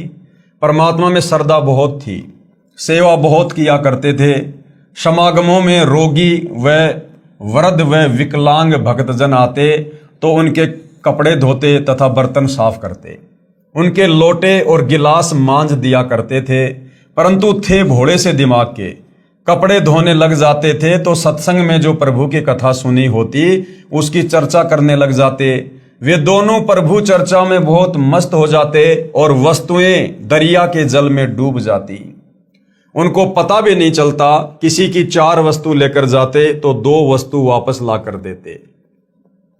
भगत जन कहते कि भाई आप सेवा तो बहुत करते हो परंतु हमारा तो बहुत काम बिगाड़ देते हो। ये खोई हुई वस्तुएं हम कहां से लेकर आए? आप हमारी सेवा ही करनी छोड़ दो, हम अपनी सेवा आप ही कर लेंगे। फिर नल तथा नील रोने लग जाते थे कि हमारी सेवा ना छीनो, अब की बार नहीं खोएंगे। परंतु फिर वही काम करते, फिर प्रभु की चर्चा में लग जाते और वस्तुएं यानी जो कपड़े थे बर्तन थे वो दरिया के जल में डूब जाती। भगत जनों ने ऋषि मुनिंद्र जी से प्रार्थना की कि कृपया आप नल तथा नील को समझाओ, ये ना तो मानते हैं और ना मना करते हैं। हम मना करते हैं तो रोने लग जाते हैं, हमारी तो आधी भी वस्तुएं वापस नहीं लाते। ये नदी किनारे सत्संग में सुनी भगवान की चर्चा में मस्त हो जाते हैं और वस्तुएं डूब जाती हैं। मुनिंद्र साहिब ने 1-2 बार तो उन्हें समझाया वे रोने लग जाते थे कि साहिब हमारी ये सेवा ना छीनो। सतगुरु मुनिंदर साहिब ने कहा, बेटा नल तथा नील खूब सेवा करो। आज के बाद आपके हाथ से क्या कहा मुनिंदर रूप में कबीर परमात्मा जी ने, ध्यान से सुनना भाई और बहनों। हमने जो उल्टी सीधी ये कथाएं सुनी हुई हैं, अब हमें वो वास्तविक कथा सुनने का सौभाग्य मिल रहा है। क्या कहा कबीर परमात्मा ने नल और नील को, ये आज के बाद आपके हाथ से कोई भी वस्तु, चाहे पत्थर या लोहा भी क्यों ना हो, जल में नहीं डूबेगी। मुनिंदर साहिब ने उनको ये आशीर्वाद दे दिया कि चाहे लोहे की वस्तु हो, चाहे पत्थर ही क्यों ना हो, तुम्हारे हाथ से जो जल में छोड़ा जाएगा, कोई भी वस्तु जल में नहीं डूबेगी, वो वही तैरती रहेगी। अब गुरुदेव भगवान कह रहे हैं कि आपने रामायण सुनी है। एक समय की बात है कि सीता जी को रावण उठाकर ले गया। भगवान राम को पता भी नहीं कि सीता जी को कौन उठा ले गया। श्री रामचंद्र जी इधर उधर खोज करते, हनुमान जी ने खोज करके बताया कि सीता माता लंकापति रावण यानी राक्षस की कैद में है। पता लगने के बाद भगवान राम ने रावण के पास शांति दूत भेजे तथा प्रार्थना की कि सीता लौटा दे, परंतु रावण नहीं माना। युद्ध की तैयारी हुई। तब समस्या ये आई कि समुद्र से सेना कैसे पार करें। भगवान श्री रामचंद्र जी ने 3 दिन तक घुटनों पानी में खड़ा होकर हाथ जोड़कर समुद्र से प्रार्थना की कि रास्ता दे दो, परंतु समुद्र टस से मस नहीं हुआ। जब समुद्र नहीं माना, तब श्री राम ने उसे अग्नि बाण से जलाना चाहा। भयभीत समुद्र एक ब्राह्मण का रूप बनाकर सामने आया और कहा कि भगवान, सबकी अपनी अपनी मर्यादाएं हैं, मुझे जलाओ मत, मेरे अंदर ना जाने कितने जीव जंतु बसे हैं। अगर आप मुझे जला भी दोगे तो भी आप मुझे पार नहीं कर सकते, क्योंकि यहां पर बहुत गहरा गड्ढा बन जाएगा जिसको आप कभी भी पार नहीं कर पाओगे। समुद्र ने कहा, भगवान ऐसा काम करो कि सर्प भी मर जाए और लाठी भी ना टूटे, मेरी मर्यादा भी रह जाए और आपका पुल भी बन जाए। तब भगवान श्री राम ने समुद्र से पूछा कि वह क्या विधि है, कि भाई समुद्र देवता क्या विधि है बता। तो ब्राह्मण रूप में खड़े समुद्र ने कहा कि आपकी सेना में नल और नील नाम के 2 सैनिक हैं। उनके पास उनके गुरुदेव से प्राप्त एक ऐसी शक्ति है कि उनके हाथ से पत्थर भी जल पर तैर जाते हैं। हर वस्तु चाहे वह लोहे की हो तैर जाती है। श्री रामचंद्र ने नल तथा नील को बुलाया और उनसे पूछा कि क्या आपके पास कोई ऐसी शक्ति है। नल तथा नील ने कहा, हाँ जी, हमारे हाथ से पत्थर भी जल में नहीं डूबेंगे। श्री राम ने कहा कि परीक्षण करवाओ, यानी उसकी मुझे छोटी सी परीक्षा दो। उन नादानों ने, नल और नील ने सोचा कि आज सबके सामने तुम्हारी बहुत महिमा होगी। नल और नील में अहंकार छा गया कि समुद्र पर पुल बनाने में रामचंद्र भी फेल हो गया, लक्ष्मण भी फेल हो गया, जामवत, अंगद, हनुमान, सुग्रीव, और आज हमारी महिमा बन जाएगी। तो उन नादानों ने अपने गुरुदेव भगवान को याद नहीं किया, अपने गुरुदेव को छुपा दिया ताकि किसी को पता ना चले। छुपाने का मतलब उन्होंने उस समय अपने गुरुदेव से कोई याचना नहीं की, दंडवत प्रणाम करके आज्ञा प्राप्त नहीं की कि हे गुरुदेव, हम तो तुच्छ प्राणी हैं, ये तो आपके द्वारा दी गई शक्ति है, आपका आशीर्वाद है गुरुदेव, आप दया करना, इसका पुलिया बन जाए। उन्होंने अपने गुरुदेव का जिक्र तक नहीं किया और कहा, जी हमारे पास में ऐसी शक्ति है, हम पत्थर भी तैरा देंगे। और जैसे उन्होंने पत्थर उठाकर समुद्र पर डालने चाहे, वो पत्थर डूबने लगे। उन नादानों ने, नल और नील ने सोचा कि आज सबके सामने तुम्हारी बहुत महिमा होगी। उस दिन उन्होंने अपने गुरुदेव भगवान मुनिंद्र यानी कबीर साहिब को यह सोचकर याद नहीं किया कि अगर हम उनको याद करेंगे तो कहीं श्री राम ये ना सोच ले कि इनके पास शक्ति नहीं है। यानी आज हमें गुरुदेव भगवान कहते हैं कि बच्चों, कोई भी कार्य करो, घर से बाहर निकलो काम धंधे के लिए, गाड़ी लेकर, पैदल, या बच्चे स्कूल जाते हैं तो सबसे पहले मंगलाचरण अवश्य किया करो। मंगलाचरण करते ही हम अपने गुरुदेव को याद करते हैं और हमारा हर कार्य मंगल ही होता है। तो उन्होंने ना कोई मंगलाचरण किया, ना कोई मंत्र जाप किया, ना अपने गुरुदेव को याद किया। तो उन्होंने सोचा कि अगर हम उनको याद करेंगे तो कहीं श्री राम ये ना सोच ले कि इनके पास शक्ति नहीं है, ये तो कहीं और से मांगते हैं। उन्होंने पत्थर उठाकर पानी में डाला तो वह पत्थर पानी में डूब गया। नल तथा नील ने बहुत कोशिश की, कई बार कोशिश की, परंतु उनके पत्थर नहीं तैरे, क्योंकि कबीर परमेश्वर ने, जो मुनिंदर ऋषि के नाम से थे, उन्होंने शक्ति वापस ले ली। तब भगवान राम ने समुद्र की ओर देखा, मानो कहना चाह रहे हो कि आप तो बहुत झूठ बोलते हो, इनमें तो कोई शक्ति नहीं है। समुद्र ने कहा, नल नील, आज तुमने अपने गुरुदेव को याद नहीं किया। नादानो, अपने गुरुदेव को याद करो। वे दोनों समझ गए कि आज तो हमने गलती कर दी। उन्होंने सतगुरु मुनिंदर साहिब जी को याद किया। सतगुरु मुनिंदर यानी कबीर साहिब वहां पर पहुंच गए। भगवान रामचंद्र जी ने कहा कि हे ऋषिवर, मेरा दुर्भाग्य है कि आपके सेवकों के हाथों से पत्थर नहीं तैर रहे हैं। मुनिंदर साहिब ने कहा कि अब इनके हाथ से तैरेंगे भी नहीं, क्योंकि इनको अभिमान हो गया है। सतगुरु की वाणी ये प्रमाण करती है कि गरीब जैसे माता गर्भ को राखे जतन बनाए, ठेस लगे तो क्षीण हो तेरी ऐसे भक्ति जाए।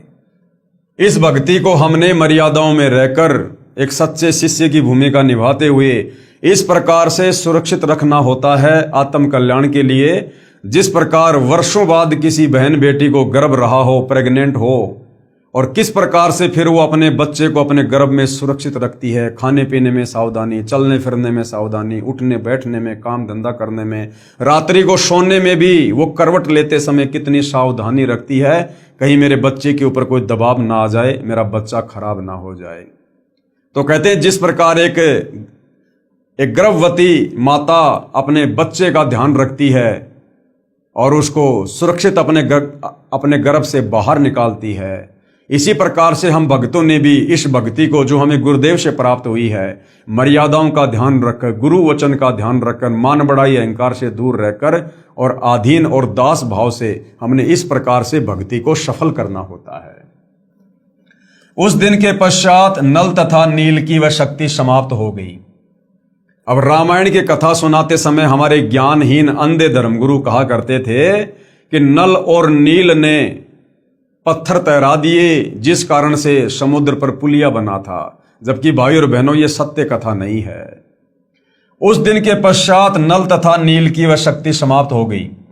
श्री रामचंद्र जी ने परमेश्वर मुनिंदर साहिब जी से कहा कि हे ऋषिवर, मुझ पर बहुत आपत्ति आई हुई है, दया करो, किसी प्रकार सेना परले पार हो जाए। जब आप अपने सेवकों को यानी भक्तों को शक्ति दे सकते हो तो प्रभु कुछ रजा करो। मुनिंदर साहिब ने कहा कि ये जो सामने वाला पहाड़ है, मैंने उसके चारों तरफ एक रेखा खींच दी है, इसके बीच बीच के पत्थर उठा लाओ, वे नहीं डूबेंगे। श्री राम ने परीक्षण के लिए पत्थर मंगवाया, उसको पानी पर रखा तो वह तैरने लग गया। नल तथा नील कारीगर यानी शिल्पकार भी थे। हनुमान जी प्रतिदिन भगवान याद किया करते थे।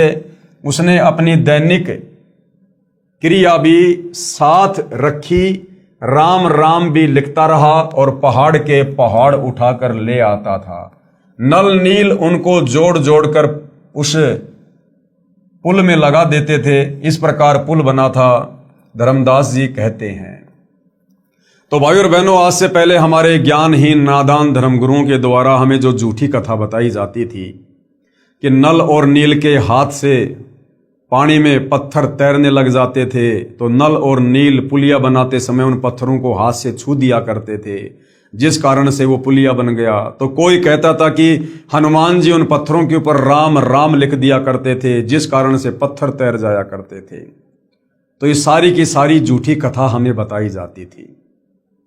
प्रथम बार कबीर परमात्मा अपने पुत्र जोगजीत के रूप में जब तपतशिला पर काल से मिले थे, बहुत सारे एग्रीमेंट हुए थे, जिनमें एक एग्रीमेंट ये भी था, काल ने कहा था कि आप नीचे जाओगे और त्रेता युग में मेरा पुत्र विष्णु नारद जी के श्राप के कारण मृतलोक में जाएगा, कौशल्या के गर्भ से जन्म लेगा और उसको 14 साल का वनवास मिलेगा, और वनवास के दौरान उसकी पत्नी सीता को, जो कि लक्ष्मी का रूप होगी, उसको रावण उठाकर लेकर जाएगा।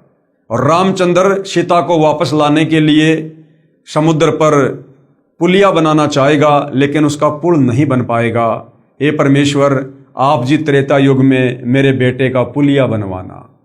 तो अपने उस वायदे के अनुसार त्रेता युग में कबीर परमात्मा मुनिंद्र ऋषि के रूप में आए और अपनी वचन शक्ति से एक पहाड़ के पत्थरों को हल्का किया, जिस कारण से समुद्र पर वो पुलिया बना। अब हनुमान जी सेवक थे, रामचंद्र जी के भगत थे। वो प्रतिदिन अपना राम राम राम राम शब्द का जाप किया करते थे। तो हनुमान जी काम करते करते, पहाड़ उठाते उठाते उसके ऊपर मोटे मोटे अक्षरों में राम लिख दिया करते थे, जिससे उसका मंत्र जाप भी हो जाता था और काम भी हो जाता था। अब बाकी लोग ये सोचा करते थे कि भाई हनुमान जी पत्थर पर राम राम लिख रहे हैं, जिस कारण से ये पत्थर तैर रहे हैं। कुछ लोग सोचा करते थे कि ये नल और नील इनके हाथों में शक्ति है, इनके हाथों से ये पत्थर छूने के कारण ये जल में नहीं डूब रहे। क्योंकि मुनिंद्र ऋषि रूप में परमात्मा कबीर जी की, नल नील की और रामचंद्र जी की जो वार्ता हो रही थी, वो कुछ ही लोगों के बीच में हो रही थी। बाकी लाखों की, वो करोड़ों की सेना दूर थी, उन तक ये बात नहीं पहुंच रही थी।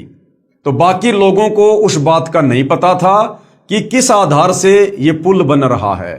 तो बाद में उन लोगों ने अपने अपने घरों पर जाकर उसी प्रकार से महिमा कर दी कि हनुमान जी राम राम लिखा करते थे, जिस कारण से पत्थर तैर गए। नल और नील के हाथों में शक्ति थी, जिस कारण से वो पुलिया बन गया। और आम समाज में ये गलत धारणा फैल गई, जबकि हकीकत ये है जो अब गुरुदेव भगवान हमें बता रहे हैं। इस विषय में आदरणीय धर्मदास जी ने कबीर परमेश्वर की महिमा में, कि कबीर परमेश्वर जी आपने त्रेता युग में मुनिंद्र ऋषि के नाम से आकर नल और नील को अपनी शरण में लिया। आपने रामचंद्र जी का जो पुलिया नहीं बन पा रहा था, वो दुखी था, परेशान था, अपनी पत्नी सीता को लंका से वापस लाने के लिए। हे परमेश्वर, आपने किस प्रकार से उसका पुलिया बनवाया, आप तो महान हो, आपकी महिमा अपरंपार है। उन्होंने एक शब्द गाया। तो धर्मदास जी 650 साल पहले जब कबीर परमात्मा कलयुग के प्रथम चरण में कबीर नाम से आए थे, तो कबीर परमेश्वर जी के परम भगत थे, और कबीर परमेश्वर ने धर्मदास जी के माध्यम से कबीर सागर भी लिखवाया था। तो धर्मदास जी अपने परमात्मा कबीर जी की महिमा में क्या कह रहे हैं? रहे नल नील यतन कर हार, तब सतगुरु से करी पुकार। रहे नल नील यतन कर हार, तब सतगुरु से करी पुकार। जब नल और नील 2-4 बार पानी में पत्थर डालकर फैल हो गए, फिर अंत में उन्होंने अपने गुरुदेव से प्रार्थना की, माफी मांगी, तब वहां मुनिंद्र रूप में कबीर परमात्मा जी वो प्रकट हुए। रहे नल नील यतन कर हार, तब सतगुरु से करी पुकार। जा सत रेखा लिखी अपार, सिंधु पर शिला तिराने वाले। धन धन सतगुरु सत कबीर, भगत की पीर मिटाने वाले। उसके बाद कबीर परमात्मा ने जो रेखा खींची थी उस पहाड़ के चारों तरफ और पत्थरों को हल्का किया था, उसके कारण सिंधु यानी समुद्र पर वो शिला यानी वो पत्थर तैरे और वो पुलिया बना। इस प्रकार कबीर परमात्मा जी को धर्मदास महिमा दे रहे हैं कि हे कबीर परमात्मा, आप जी धन्य हैं और आप अपने भक्तों की पीड़ा को देख नहीं सकते। कोई कहता था कि हनुमान जी ने पत्थर पर राम राम लिख दिया था, इसलिए पत्थर तैर गए। कोई कहता था कि नल नील ने पुल बनाया था। कोई कहता था कि श्री राम ने पुल बनाया था। परंतु ये सत कथा ऐसे है जैसे आपको ऊपर बताई गई है। आगे शत कबीर की साखी पेज नंबर 179 से 182 तक। पीव पिछाण का अंग। कबीर तीन देव को सब कोई ध्यावे, चौथे देव का मरम न पावे। कहते 3 देवताओं को सृष्टि रचना के ज्ञान के अभाव में, शास्त्र अनुकूल साधना के अभाव में तीन देवता ब्रह्मा विष्णु महेश को तो हर कोई ध्यान लगाता है, हर कोई पूजा करता है, लेकिन चौथे देव का मर्म न पावे। चौथा कौन? इनका पिता काल ब्रह्म, जो गुप्त रहता है। वेदों में, गीता में जिसको ब्रह्म कहा गया है, जिसने श्री कृष्ण जी के शरीर में प्रवेश करके गीता जी का ज्ञान बोला, कहते हो चौथे का तो कोई भेद भी नहीं जानता। तीन देव को सब कोई ध्यावे, चौथे देव का मर्म न पावे। चौथा छोड़ो, पांचवे को ध्यावे, कहे कबीर सो हम पर आवे। वो चौथे काल निरंजन को भी छोड़ दो, और जो पांचवे का ध्यान करेगा, पांचवा कौन? कबीर परमात्मा, परम अक्षर ब्रह्म, सारी सृष्टि का मालिक कबीर देव। कहते हैं जो उस काल को यानी चौथे को छोड़कर और पांचवे का ध्यान धरेगा, कबीर परमात्मा का, कहे कबीर सो हम पर आवे, यानी वो हमारे सतलोक में वापस आ सकता है। कबीर ओंकार निश्चय भैया ये करता मत जान। ओंकार यानी ये काल। गीता जी अध्याय 8 श्लोक नंबर 13 में ये गीता बोलने वाला काल ब्रह्म कह रहा है कि मेरा तो एक ओम नाम का मंत्र है। ओम इति एक अक्षरम ब्रह्म व्यवहारण माम अनुस्मरण ये परियाति तजन देहम सयाति परमाम गतम। कि अर्जुन, मेरी साधना का, मुझ ब्रह्म, मुझ काल की साधना का एक ओम मंत्र है जिसको ओंकार कहते हैं। तो कबीर परमात्मा कहते हैं इस ओंकार को, ओम कहो चाहे ब्रह्म कहो, इसको भगवान मत जानो, इसको करता मत जान। साचा शब्द कबीर का पर्दे माही पहचान। सच्चा मंत्र तो कबीर परमेश्वर जी का है, जो तत्वदर्शी संत देता है। कहते हैं उसको पहचान ले, उसकी साधना कर, तब तेरा मोक्ष होगा। कबीर राम कृष्ण अवतार हैं। ये राम और कृष्ण तो विष्णु के अवतार हैं। इनका ना ही संसार, इन्होंने सृष्टि को नहीं रचा। और जिन साहिब संसार किया, जिस परमात्मा ने संसार को रचा, सो किन्हों ने जन्या नार, उस परमेश्वर को किसी भी औरत ने जन्म नहीं दिया। वो जन्म लेकर नहीं आता, जैसे राम कृष्ण माँ के गर्भ से जन्म लेकर आते हैं। इसी प्रकार जिस परमात्मा ने, जिस साहिब ने संसार को उत्पन्न किया, पूरी सृष्टि को रचा, वो किसी माता के गर्भ से जन्म लेकर नहीं आता, वो तो स्वयंभू है। कबीर चार भुजा के भजन में भूल पड़े सब संत। चार भुजा के भगवान कौन है? ब्रह्मा विष्णु महेश, इनकी चार चार भुजा हैं। तो कहते हैं चार भुजा के भजन में, इन ब्रह्मा विष्णु महेश की भक्ति में पूरा संसार भूला पड़ा है।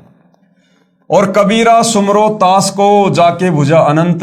और कबीर परमेश्वर हमें भक्ति समझाने के लिए एक भगत बनकर कह रहे हैं कि मैं कबीर तो उस भगवान की भक्ति करता हूं जिसकी भुजा अनंत है, जो अनंत कोटि कलाओं का स्वामी है।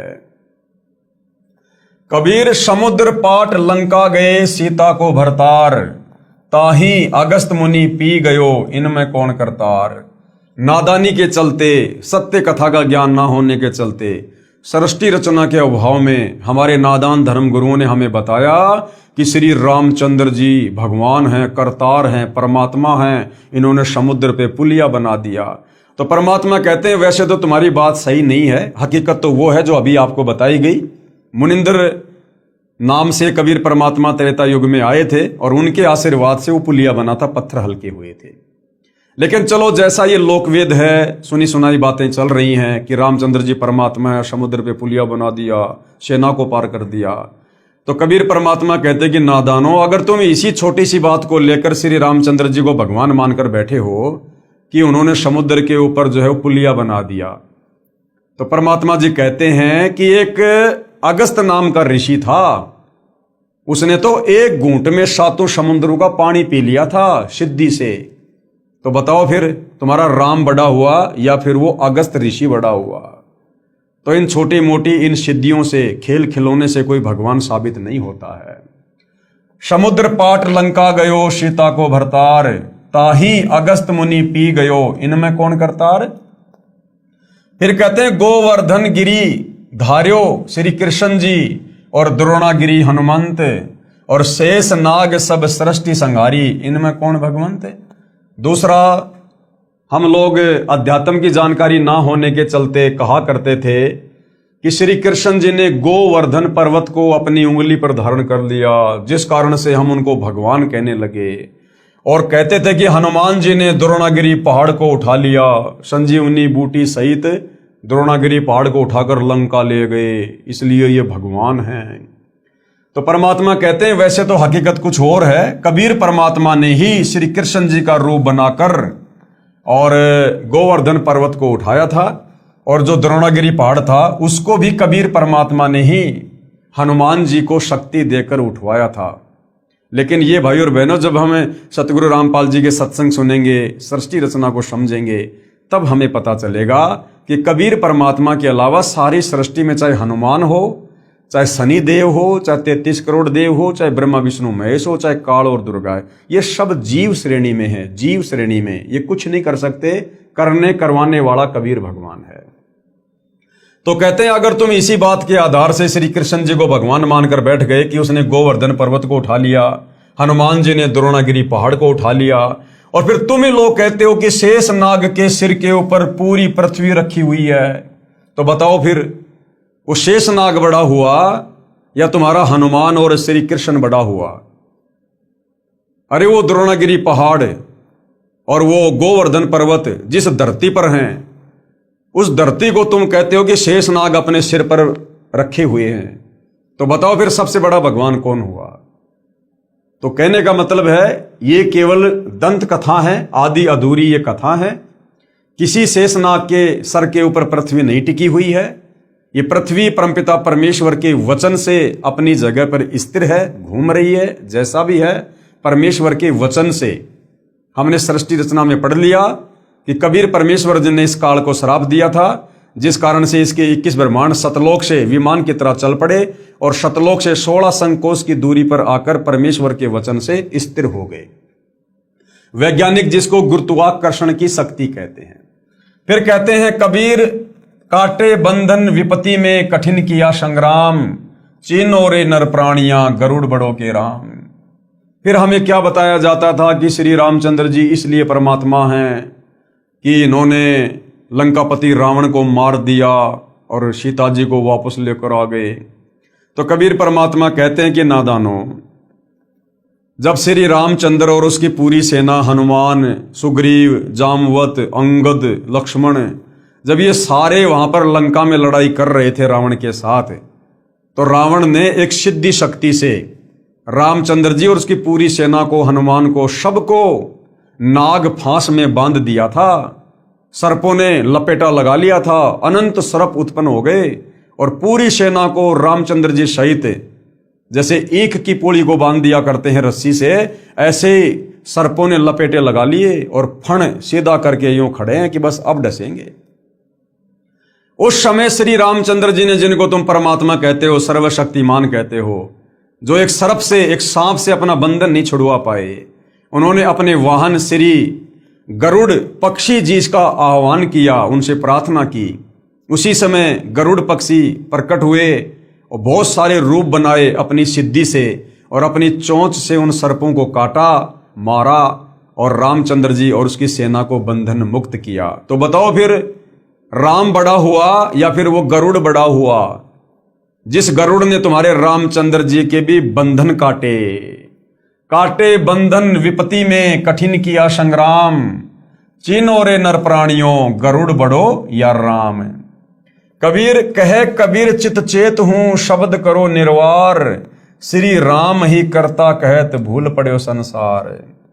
कबीर जिन राम कृष्ण व निरंजन कियो सो तो करता न्यार। क्या कहते हैं कबीर परमात्मा कि जिस भगवान ने तुम्हारे श्री कृष्ण जी को भी बनाया, और श्री कृष्ण यानी ब्रह्मा विष्णु महेश के पिता, निरंजन यानी इस काल को भी बनाया, कहते हैं वो परमात्मा तो कोई और ही है। अंधा ज्ञान न बूझ ही, मूर्ख आदमी उसके विषय में नहीं पूछेंगे, नहीं जानेंगे, कहे कबीर विचार। कहते हैं इन बातों पर तो कोई अधिकारी भगत, अधिकारी हंस ही चर्चा करेंगे। उसके बाद भाई और बहनों, द्वापर युग में कबीर देव यानी कबीर साहिब का करुणामय नाम से प्राकाटे, यानी द्वापर युग में किस प्रकार से वही कबीर भगवान, वही कबीर परमात्मा, सारी सृष्टि का मालिक, जिसने असंख्य ब्रह्मांडों की रचना की है, द्वापर युग में वही कबीर परमात्मा करुणामय ऋषि के नाम से प्रकट होते हैं और किस प्रकार से अपनी लीला करते हैं, किन किन आत्माओं को अपनी शरण में लेते हैं, और किस प्रकार से इस अध्यात्म को, सृष्टि रचना को, तत्व ज्ञान को हम काल के 21 ब्रह्मांडों में फंसी आत्माओं तक पहुंचाते हैं। इस पर हम विशेष तौर पर भाई और बहनों अगले वीडियो में चर्चा करेंगे, क्योंकि ये परमेश्वर की महिमा है, जगत पिता जगदीश्वर की महिमा है, जिनके विषय में आज से पहले हम कुछ भी नहीं जानते थे। तो हम इस अमर कथा को, नारायण कथा को, सत्य कथा को हम धीरे धीरे पढ़ेंगे और आगे बढ़ेंगे और समझते जाएंगे। और जिन जिन भाई बहनों को समझ में आ रही है उनसे प्रार्थना है, भाई ये मानव जन्म बड़ा दुर्लभ है, और जब तक हम तत्वदर्शी संत की शरण में नहीं आ जाते हैं और उनकी मर्यादा में रहकर भक्ति शुरू नहीं करते हैं, तब तक हमें इस मनुष्य जन्म का भी भरोसा नहीं है। ये कब हमारे हाथ से निकल जाए, कब किस घटना में हमारी मृत्यु हो जाए, कब ये अनमोल शरीर हमारे हाथ से छूट जाए और काल हमें तुरंत लक 84 योनि में, नरक में गधा कुत्ता सुअर बनाकर छोड़ देगा।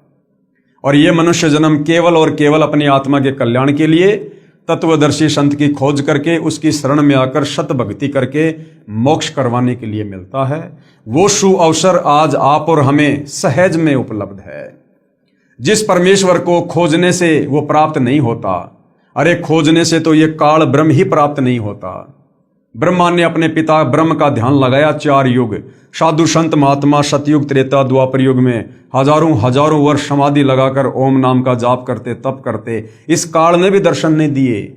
सोचिए वो सारी सृष्टि का मालिक, वो काल का भी पिता, जिसने काल को अंडे से उत्पन्न किया, कबीर परमेश्वर, सोचिए वो खोजने से कैसे मिलेगा। वो तो स्वयं ही दया करता है, अनुग्रह करता है, वो स्वयं ही आकर हमें यहां दर्शन देता है, मिलता है। तो भाई और बहनों, ये मौका अनंत युगों के बाद बड़ी मुश्किल से मिलता है। कबीर परमेश्वर ने आप और हमें दिया है। आज वो आप और हम सब पर दया युक्त हैं। आज हम उनकी दया का फायदा उठा सकते हैं, अपनी आत्मा का कल्याण करवा सकते हैं। लक 84 योनि में तरह तरह के शरीर धारण करके और असहनीय यातना भोगने से बच सकते हैं। नरक में तरह तरह की पीड़ाओं को भोगने से बच सकते हैं और जन्म मरण के और बुढ़ापे के भयंकर रोग से बच सकते हैं मोक्ष प्राप्त करके। और ये मोक्ष उसी समय संभव है जब हम जगत गुरु तत्वदर्शी सतगुरु रामपाल जी के सत्संग रुचि लेकर, निष्पक्ष होकर, धैर्य के साथ सुनेंगे। ज्ञान समझ में आने के बाद हम उनसे उपदेश प्राप्त करेंगे और फिर वे जो मर्यादा बताएंगे, जो नियम बताएंगे, उन नियमों में रहकर यदि भक्ति सफल करेंगे तो भाई और बहनों हमारी आत्मा का कल्याण होगा। ये जन्म जन्मांतरों का कष्ट हमारा कटेगा जो हम इस काल के 21 ब्रह्मांड रूपी जेल में काट रहे हैं। तो भाई और बहनों, आज की वीडियो में केवल इतना ही।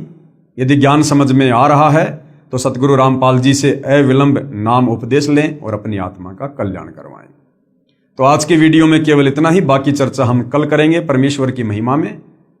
तब तक गुरुदेव भगवान हम सबको आज्ञा दे, आशीर्वाद दे, सद्बुद्धि दे, हमारा मार्गदर्शन करे, हमें भ्रमने भटकने से बचाए और गुरुदेव के कर कमल से लिखित ये पवित्र सृष्टि रचना, ये हमारी इस 2 कोडी की इस बुद्धि में समाये, हम इसको समझ सकें, हम अमल कर सकें और अपनी आत्मा के कल्याण के लिए नाम उपदेश ले सकें।